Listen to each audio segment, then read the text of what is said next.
Hey, welcome everybody back to the Financial Advisors Workshop. This is the show where we talk to financial advisors, and we also now, as of today, are going to talk to folks that support financial advisors. And we have our first discussion today with Anton Anderson, and he's with Elite Resource Team. And Anton, welcome to Financial Advisors Workshop. Thank you very much for having me. Looking forward to the Ec- conversation. Excellent. Now, you are you San Diego based? Is that right? I am San Diego boy, born and raised. Well, that's the best weather in America, so at least at least you're doing something right. Yeah, Well, good. fair enough. Well, we normally talk to financial advisors, Anton, but today we're going to talk a little bit about a financial advisor team which you've created, the Elite Resource Team. So, tell us a little bit about the Elite Resource Team, what you're doing there, Anton. Happy to. So, based on my experience as an advisor and started the Cliff Notes version and started at Smith Barney, didn't love the wirehouse environment, had an opportunity to join a smaller firm that really focused on serving high net worth clients, learned a ton. I'd say they were an early version of a multifamily office, which wasn't, I don't think, even a term then. And that firm shut its doors in 2009. And so I left, went on my own for a handful of years. And between the work they were doing to serve high net worth clients and then the work at Smith Barney, where I was introduced to this concept, a lot of people don't know this, but Smith Barney was the oldest wirehouse to develop a CPA training program where they trained financial advisors how to partner with CPAs and trade referrals and all that good stuff. So I had those experiences that really shaped the way I wanted to start and run and grow, my own practice in 2009. And so I bumped my way through a lot of mistakes and some really good training programs and had some good mentors and eventually kind of figured out this approach to grow my practice by partnering with CPAs, but not in a referral sense, really more of a team sense. That's where the team, an elite resource team, comes from. And what we did is we just formed strategic planning partnerships. We didn't trade referrals. We invited a client into a mutual meeting where both of us and often an attorney would be sitting at a table. And we'd have more of a collaborative relationship, a collaborative conversation about the client's circumstance and make sure we were taking a look at their tax and their wealth and their risk and their legal. And ultimately, we kind of discovered that the clients really liked it. And lo and behold, the higher the net worth individual and the larger and more complicated the problems, the more the clients appreciated that collaborative approach. So I was able to grow my practice through a handful of CPA and attorney relationships in San Diego. And in 2014, I was at a conference and got referenced during one of the general sessions. And so people started coming up to me during the break and asking me about this collaborative approach with CPAs and attorneys. And I found that I loved talking about it. I was sharing naturally. And somebody followed up after and said, "Hey, if I paid you for an hour of your time, would you tell me more about that?" So there's this little entrepreneur in me that all of a sudden kind of lit up. And I was like, "You'd pay me for my time to teach you about how to do it?" "Yeah, I'd be happy to." Sure, why not? And yeah.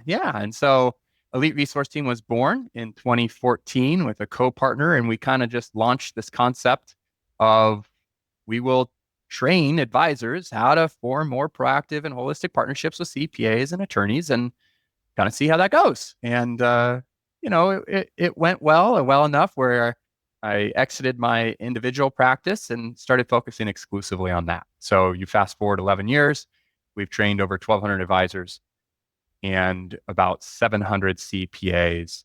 We've built a pretty dynamic and robust virtual family office of experts. We have roughly 75 VFO specialists. They serve within tax planning, risk mitigation, wealth management, legal services, and business advisory.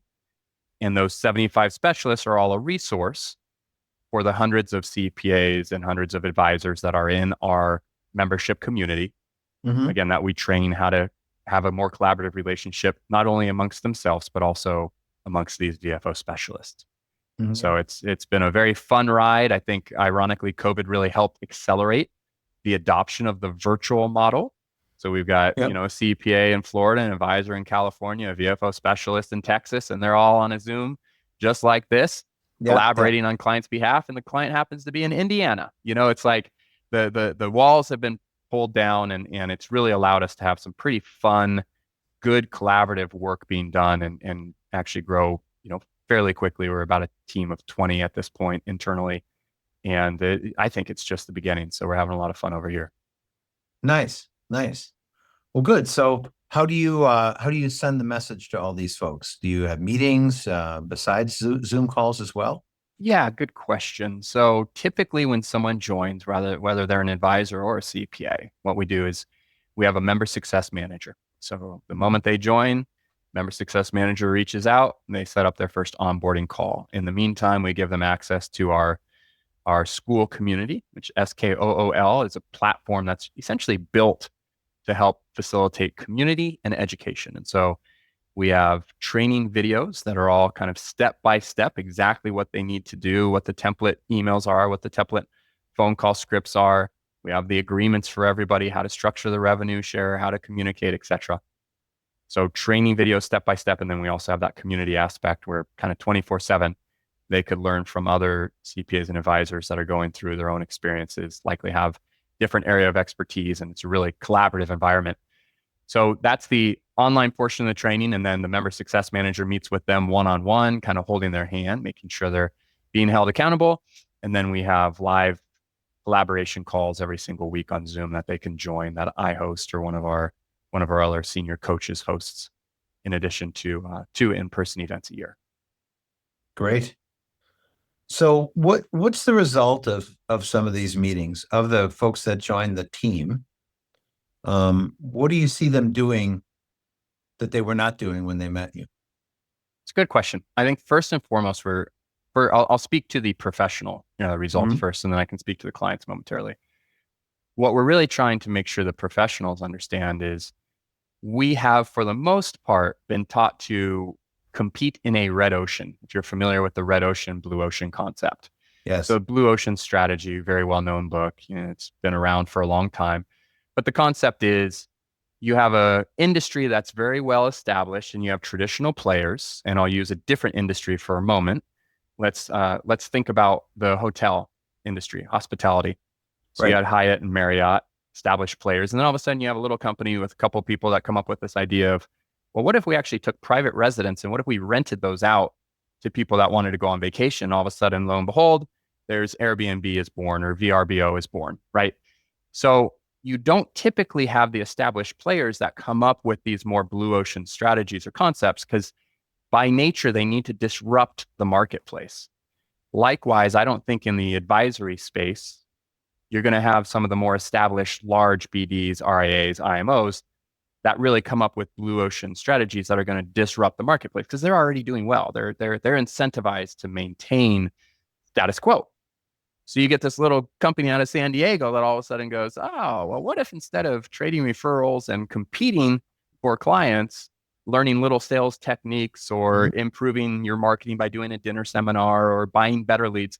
What if you just scrap all of the traditional way that people are used to trying to grow the business and you just flip it on its head and you go, rather than trading referrals, what if you formed a strategic partnership between an advisor and a CPA? And you guys sit down in collaboration together. You don't worry about whose client it is or whose strategy or whose area of expertise. You kind of try to remove the ego from the conversation and you go, let's just have a conversation about this client, not worry about charging them for the hour, not worry about what type of revenue is going to be generated. We put the client circumstance first and foremost. And then we recognize, you know what? Clients need a whole lot of things. There's some really good advisors, and I'll bet most of the advisors listening right now are better traditional advisors than I was or I am. But that's still only one slice of the pizza. So you can get as good as you are at one slice of the pizza, but you're still missing, call it seven other slices of the pizza. And again, the more sophisticated, the more high net worth, the more businesses a client has, the more pieces of pizza they need. It's not just retirement planning, financial planning, college planning, investment planning. It's not just getting their tax returns done. It's truly offering this robust and comprehensive planning across those five areas of the virtual family office. And so I think the case in point of this is you could have the best financial advisor, the best CPA, and I'll just go, why do you think it is that the Gates Foundation, the Waltons, Oprah Winfrey have their own family office? It's not because they can't find you best financial advisor. It's because they realize that when money is not the number one driving decision maker, what they do is they go out and they hire those professionals to all come and work for them individually. Now, Okay. Oprah might spend 20 million a year, 30 million a year on her family office, but she's worth $3 billion. So what if we took that same concept and we applied it to their client that's worth 30 million, and now it costs them 20 or 30 grand a year, Right. but the same value proposition and the much better outcome through the collaboration. So that's really, at the end of the day, what we're doing is we're giving a much more, I'd say, attractive and robust value proposition to the clients, which they respond to, are excited to participate in. We're helping the advisors and the CPAs understand, don't get caught up on tripping over nickels and quarters. Focus on value, and where you deliver more value, you generate more revenue. Mhm. Very interesting. So this is really innovative stuff. And this kind of innovation, as you said, you're probably not going to see at the traditional firms like the wirehouses. And so who are the network, the team members? Are they independents? Are they insurance related people? Who are Good the reps questions. that are part Yep, of that? good questions. So about 70% of our advisors are independent advisors at Okay. independent RIAs typically. Uh-huh. You have about 15% that are insurance only. And then you have about 15% that are at the larger BDs, wirehouses, Ameriprise, Edward Jones, New York Life, et cetera, Guardian. Mhm. They often have some restrictions from a compliance perspective when it comes to the virtual family office that we have to kind of help them navigate through. Whereas usually the independent advisors, it's a fairly simple kind of approach to get this approved from their compliance. And then, insurance, they really don't have any restrictions at all. Right. Okay. Great. And then the outcomes you've seen have been quite good. And what are any particular stories that you could share with us to give us an idea of some really good outcomes? I mean, I did a live interview yesterday with an advisor that's been working with us, I think for 5 years now, just over 5 years. And when he first joined, he was at 90K a year. Second year was 150. Okay, it's getting a little better. Third year was at 300,000. Fourth year was at 700,000. Last year he did 1.6 million in revenue, he said, and this year he's on target to do 3.6 million. Fabulous. 3.6 million. And that's the thing that we really try to emphasize to the advisors is that's not coming with like $2 million of marketing expense.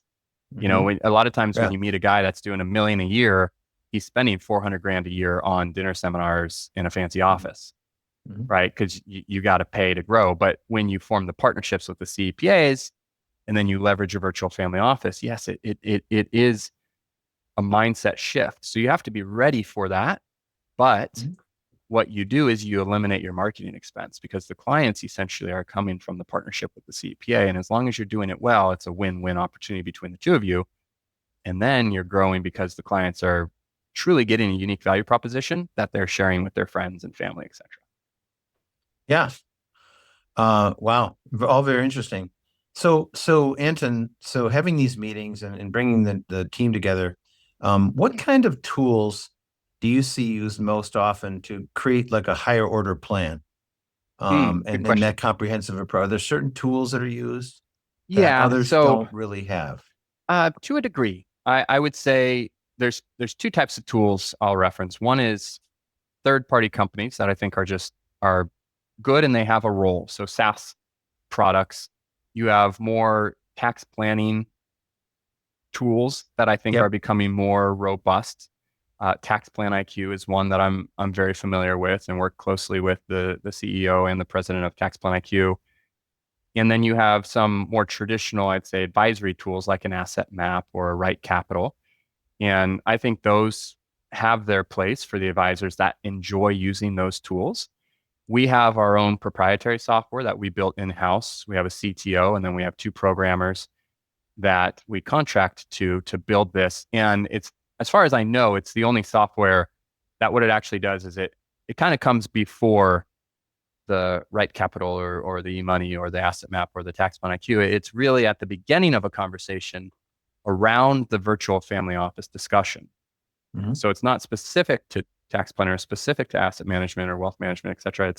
It's really sitting down with a client and helping them understand what is a family office, why somebody like, again, Oprah or Bill Gates or Bloomberg use a family office, how a virtual family office leverages the same benefits, and then how we can lead you through a diagnostic to actually identify out of our VFO, we have 75 specialists, what areas of opportunity are there that if you just sat down with a CPA, they would never identify because they're not going to ask about the business advisory or the legal services. You just sit down with a traditional financial planner, they're not going to Right. identify because everybody has their own, as I said, slice of the pizza, or maybe two slices that they're focused on, but they're not looking at it from a comprehensive perspective. And it's no dig at anybody. The tax code alone is over 80,000 pages, Right. right? So like that's too much for even one person just to master the tax code. And that's only tax planning. And then you have wealth planning, which is all your traditional plus your Mhm. crypto plus your real estate. And then you've got risk mitigation, which is not only insurance, but it's also things like captive insurance companies or PNC. And then you have legal services, which is like you can go deep with dozens of attorneys. And then you have business advisory services, which is really Mhm. around that business coaching, consulting, which is a totally different skill set. So if we're being fair in the conversation, we can just go, yeah, that's way too much for any one individual to know and master. Mhm. So you could be the Michael Jordan of financial planning, but it's still, if somebody approaches your client with a truly family office type of value proposition, they're going to win that business because it's a more attractive value proposition. Excellent. So you've developed this team, and the team is really coming into like a higher order of the industry. Now, do you envision a time when most investors would need services like this, or is this still just going to be a unique carve out, you think, and we're going to make it better? It's a really good question. So my parents are both retired now, but they were elementary school professionals, right? And I look at it and I go, there's certainly not the high income earner, successful business owner type of complexity. But at the same time, would somebody even in a situation like my parents benefit from their professionals having open, collaborative communication? Mhm. And I go, yeah, of course they would, right? They've got their annuities, they've got their life insurance, they've got their tax planning, they've got their estate plan, they've got their 403Bs. Like, so they have three different professionals, and those professionals maybe at best cooperate once a year to trade information on taxes. But they're not collaborating on a quarterly basis, sitting down and going, hey, what do you think about Lee and Gary's situation this quarter? Right? Right. Right. No, Right. they're not. Why? Because it's not worth their time. Because they've developed a business model that doesn't make it worth their time. But it's not that the clients wouldn't find it valuable. They would. They would. So now you got my parents and like just go up from there.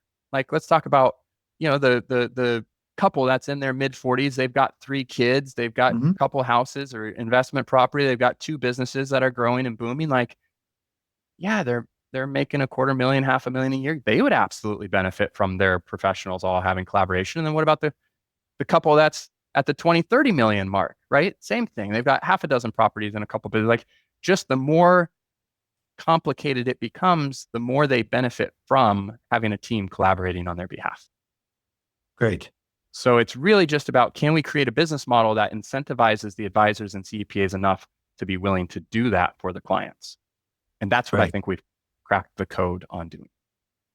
So is that possible, like the mass affluent level, like the $300,000 and $400,000 client? I think Or absolutely. I yeah, think okay, absolutely. Yeah. okay. Yeah. So these are tools that any advisor, if their firm will let them, that's a big if. Yep. If their firm will let them, could adopt some of these great ideas. Absolutely. Yeah, good. Good. So where do you see the future of this new order of training going? Yeah. What do you see there?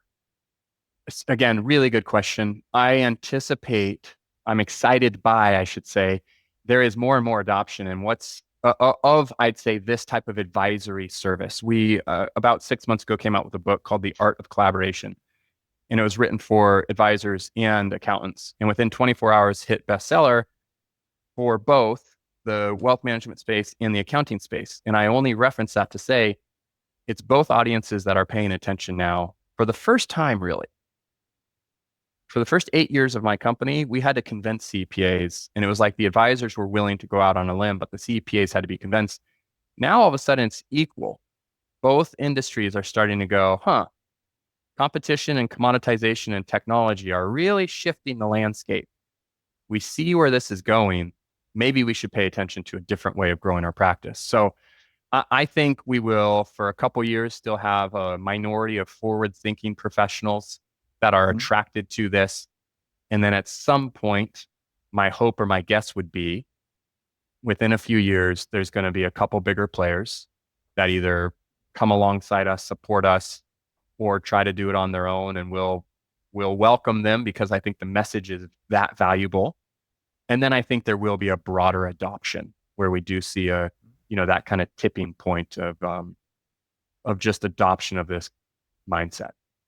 Well, many of the old timers might remember when everyone was just a stockbroker. So Yeah, many things do change. And it's really great that you see that vision, Anton, and that you're leading an effort to the point that you've left production yourself just to help lead that effort, which is really exciting. it's exciting, and it's hopefully you can tell in some of our discussion, there's a deep passion around it too. I Excellent. think it was fun when it was my own experiences, but what makes it exponentially more rewarding is when it all of a sudden becomes other people's experiences. When Yes. you realize you're doing something much bigger than just yourself. So, Anton, are you accepting more members to the team? Yes. Great. Yep. So So how can our advisors find out about this? yep. So they can go to Elite RT, as in resource team, elitert.com. We have a number of white papers, some free training videos there. There's an option to schedule a session with somebody on my team to kind of learn more if they have questions. And we'd be happy to send them out a copy of the book, The Art of Collaboration. Somebody likes reading or listening to audiobooks before they get on the phone with somebody, you can get it on Amazon. I think it's less than $10. And overall, I think whether it's now or at some point in the future, I hope to continue to get this message in front of your readers or listeners to learn more, because I think like I said, I think the industry is going to be moving in this direction. I think so too. Well, I know I have your next conference on my calendar, Anton, so hopefully I'll be there. Great to hear. And for any of our advisors out there, everybody who you want to be offering services at a much higher level, smarter than the average bear, if you will, you ought to consider looking at the Elite Resource Team. It's exciting stuff. Thank you, Anton, for being with us on the Financial Advisors Workshop. My pleasure. Thank you for the time. Appreciate it. All right. Thanks, everybody. Thanks, everybody, for being with us. And we'll leave it there. We'll be back again with another great interview. And let's see if we can all learn something from the Elite Resource Team. Cheers. But bye-bye, everybody. Thanks for joining us. Bye-bye.